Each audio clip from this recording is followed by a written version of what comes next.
I was born and raised in New Orleans, and I've lived away for 10 years, and my most recent return was in 2008, and I've been here ever since then. When I first came back, I was really, like everyone else, very surprised to see all of the changes that have taken place. But stepping into the Urban League was really great for me because we work so closely with what happens in education that I was able to dive right in and kind of catch up and start helping the community with all of the changes. So at the Urban League, we operate a number of programs that align with what is currently happening in the P-12 space in education.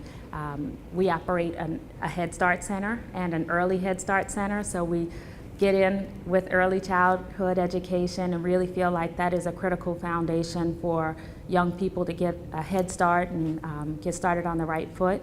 We also have a Project Ready program, which is a college and career preparatory program for high school students. And for us, we feel that is critically important because so much of the reform has really been geared on the lower grades and starting K through second schools and kind of grading up, and certainly what happens to the kids that are already in the pipeline. So for us, it's really important that we invest deeply in making sure that our high school students are prepared for not only college, but really expanding the definition of success to talk about career readiness as well.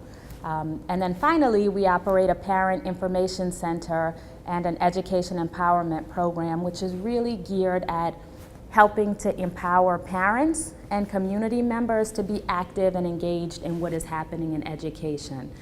So much of what we hear is that the changes have happened to the community without the community, and so our role is really to step in to say, how can we help to educate our parents and our community members so that they feel that they can actively participate in what's happening in education reform. So our role, I'd say, has been really one of a service provider, a partner in many instances, but also a check and balance on the system as well, because we often advocate on behalf of parents who have been left out of what has been happening, and make sure that, you know, we constantly and consistently bring their perspective to the forefront.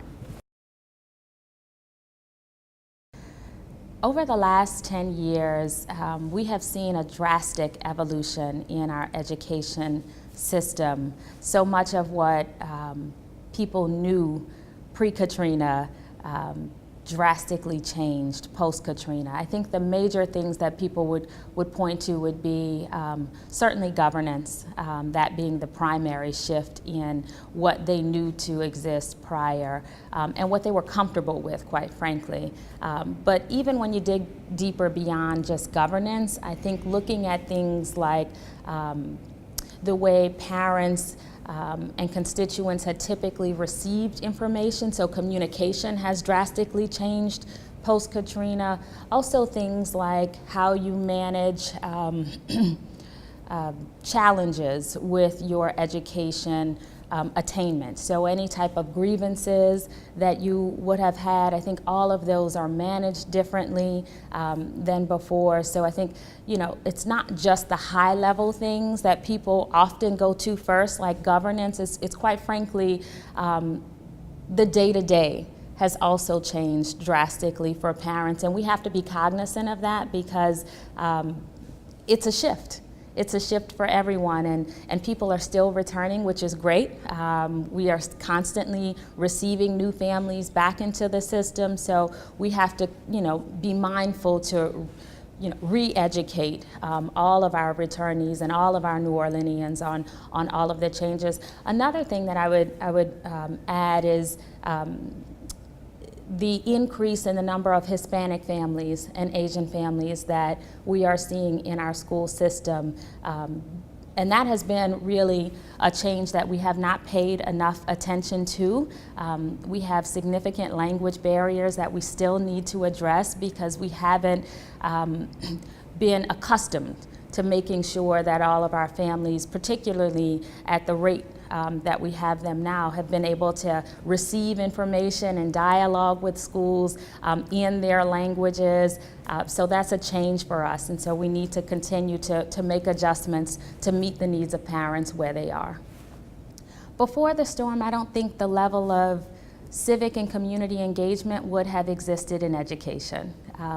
The reality is public education has been around forever, and we have not seen the interest and the investment from such a cross-section of the community in public education for as long as I can remember. So for me, that is incredibly encouraging that so many people care about what's happening in our education system. The existence of the charter landscape certainly makes that a lot easier for people to figure out different places to plug in. So whether that's serving as a member of a charter board or operating a contract as the accountant or the lawyer or the food service provider or the transportation vendor, we now have such a myriad of opportunities for community members to plug in to what's happening in education. So that is extremely encouraging for me. I think that's a win overall, not just for the kids who are currently in the system, but for the long haul. I think it's a positive that so many people care about our kids and what's happening in the future of education. I'd want people to know that we're still a work in progress. I think so many people at this point in time, 10 years post-Katrina, are ready to judge whether or not we are a success, right? Did the reforms work? Did they not? Should we go back? Should we continue to progress on this path? And I think that what people need to understand is that this is a work in progress.